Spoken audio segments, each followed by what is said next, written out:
Hey, welcome back to another episode. So, a little portfolio update. Since the last time I've done this, I don't remember exactly where my portfolio was standing, but it was definitely not $9,500. Probably wondering why. It's because I added a little bit of cash to my portfolio here. Added, yeah, you see it there, 2,400. So as of right now, Robinhood has increased its APY average percentage yield for sitting cash or aka liquid in your portfolio to 5%, which is pretty high, in this current market. It's pretty good. And what's nice is you can basically take it out whenever you want. It's not like a CD where you just don't get that interest accrued, or there's no penalty for taking out your liquid cash and whatnot. But that's just a little tiny sprinkle on top of the cupcake here. What's more important is that we had earnings last week, and we are seeing a possible bull run with a lot of these tech stocks. Some of them have moved, some of them have not moved. But what's more important is the fact that I'm adding more to my portfolio. If you don't remember, building my way back up to 100,000 again. Originally, I hit my goal within, I want to say, 7 months. Decided to start over at around 1,200. Now we're back up to about 95. I'm trying to break 20,000 by the end of the year, and I have already hit my goal for how much, I will nearly hit my goal for how much I want to have invested this year. So in the last month, we have seen a nice strong comeback in the market. The techs did take a nice heavy sell-off. Looks like rates are starting to drop slightly, but we're not out of the woods yet. Mortgage demand, like mortgage, applications, are not as high as they used to be a couple years ago. Maybe because rates are kind of absurd right now with mortgage rates and whatnot. So people are strapped, but not everybody. People are still buying real estate here and there. This was before I transferred everything out, so you can disregard that. But on another note, we're just shy of 10,000. Pretty cool accomplishment, considering that I started this back up again back in August, and now we're almost back into that five-figure mark. Sorry, $10,000 mark. So, on a more important note, I'm starting to bet more on Amazon because it's still, in my opinion, a favorable price. It's not $3,000 like it was during COVID, but just ahead of Black Friday, Cyber Monday. I do think that Amazon will continue to perform well during the holiday season, given that it's still in that range of 145 to $146 a share. I do think it has a lot more potential, despite that there is a little bit less consumer spending this year with all the rates and the credit card interest rates going up so much. So I do think there's a lot of opportunity there, and a lot of people are already calling out, strikes because of how busy companies are expecting, Black Friday to be and Cyber Monday, in terms of volume, consumer spending. Now, when people say consumer spending has dropped, I see the statistics, but in reality, with the power of credit cards, people can still very well buy things now and pay later. I have a credit card, so I don't want to be a hypocrite on that, but you buy it now if you really want it. You want to buy that TV, you want to buy those Nike sneakers, I don't know, whatever you want to buy, and then you just pay it off later. So I am seeing a lot of consumer spending, with Amazon and the Black Friday, Cyber Monday, and then the rest of the rest of the holiday season. Given that we're not even in Christmas yet, and people are already advertising for Christmas gifts. On another note, I am contemplating beefing up a higher percentage in my portfolio regarding Apple. And it seems like they are starting to see a slight slowdown with demand for, their products, MacBooks, iPhones, whatever. But however, though, a lot of people throw the idea in their mind that iPhones are like a necessity. It's basically become almost like a culture, like a thing, a trend to own an iPhone. You got to own the next one. I really don't think that the amount of money that they currently go for is really going to deter a lot of people from purchasing one, because a lot of people can finance an iPhone. You can finance a lot of these products nowadays, which comes back to our consumer spending. And I do think that people will consider, that they're going to just going to just keep buying more Apple products. It's going to happen. And the fact that Apple has been shifting, they're going to be moving to India to perform, operations and manufacturing. I do think, but that's in a, 5 to 10 year outlook. I do think that is going to be a tremendous win for Apple nonetheless.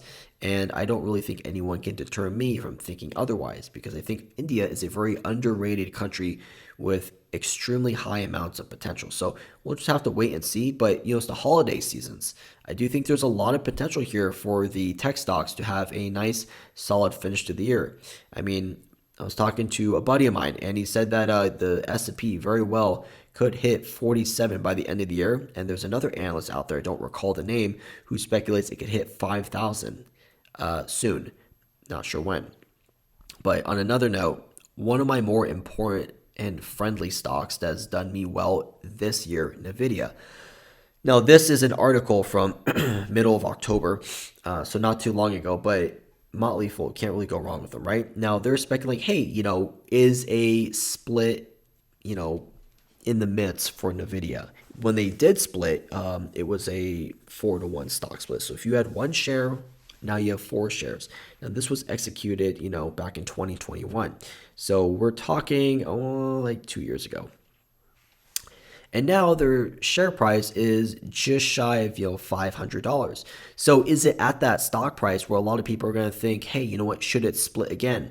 Now, from what I know, NVIDIA currently has about 2.5 billion common shares outstanding, and it's only authorized to issue up to 8 billion shares. So doing quick math, what does that mean?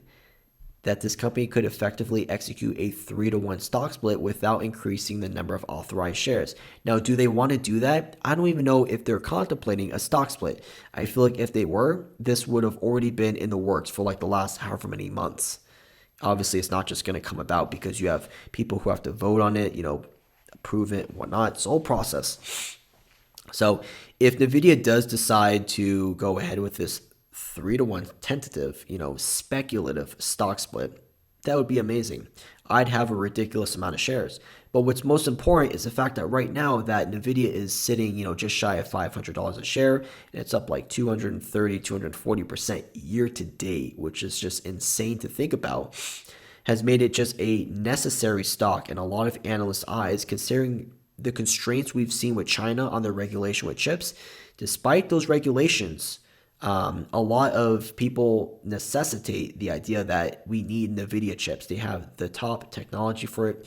They don't really care how expensive the stock price is. It's a must buy. It's a 94% buy right now with the 6% sell, if I'm not mistaken.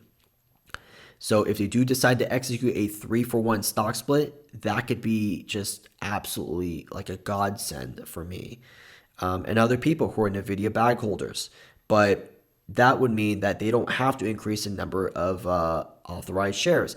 Now, if they do want to increase authorized shares, which would be like a 4-to-1 stock split, then I'm pretty sure that would pass as well. And that would honestly, I wouldn't be opposed to it. But my only thing that I'm thinking about that would deter me from that idea is the fact that, usually when you split a stock, and you make it more affordable for the average investor, what's important to note is that now it's near like maybe that $100, maybe $140, stock price. If the stock takes a sell-off and it falls below $100, it still abides by, like what do you call it? Like the NASDAQ regulations. It's still well above that stock price, right? But investors maybe could be a little wary, like, hey, now it's below $100. Like, oof, that's a little tight, But I feel like it has so much support being around that $500 level that if it did take a heavy sell-off and it sold off, let's just say $100, it still would be above $380 a share, nowhere near $100 a share. So I feel like right now where it's at has just such a strong, support level that I don't see it selling off. And that's just my personal opinion. But if NVIDIA does want to split, and they split a 3-to-1 right now with the amount of shares that they have being at like 480 a share, that would put it down to about $160 a share. That would increase my share output by 3 and everyone would be happy. But it's all speculative. We don't know if it's going to happen. This article was last month. So, and we do know that NVIDIA blew out earnings, this past week. They did absolutely amazing. They just outperformed. I don't remember off the top of my head, but for the most part, the stock basically did not move at all. Now, although they blew out earnings and expectations, like, the earnings per share expected versus actually what it was, I guess there's still, the con of China regulations and the chip demand. We need a lot of precious minerals, to put into these chips, and a lot of things nowadays, products require a lot of chips. But more than that, when it comes to like global tensions of China, saying, hey, we're going to put, restrictions or regulations on chips, NVIDIA has to work, basically at 110% to figure out a way around those regulations. And that means to build a chip, very quickly that abides by China regulations for import exports, or actually imports. You're putting together the best minds, and that takes resources and money and time. So those three things. But I'm sure NVIDIA has it all figured out. I mean, they've done so well up until now. So how could they possibly fail? Especially in the last week, they did take a nice little sell off. Short term people just taking their profits. But what's most important is the fact that they have strong fundamentals. They have a hell of a balance sheet, and I just see them finding a way around these regulations because they're very good at what they do. So I wouldn't really be too worried about that. But we'll have to wait and see. Time will tell. Other than that, I hope you guys enjoyed the video. I enjoy doing these portfolio updates. This is my financial journey, so join along. As always, hope you took a little bit of benefit from this. If you have any interest in these stocks, check them out. Of course, it's not financial advice. This is just what I invest in, and they've done well for me so far. Other than that, hope you guys enjoyed. As always, happy investing, and I will talk to you guys next time. Take care.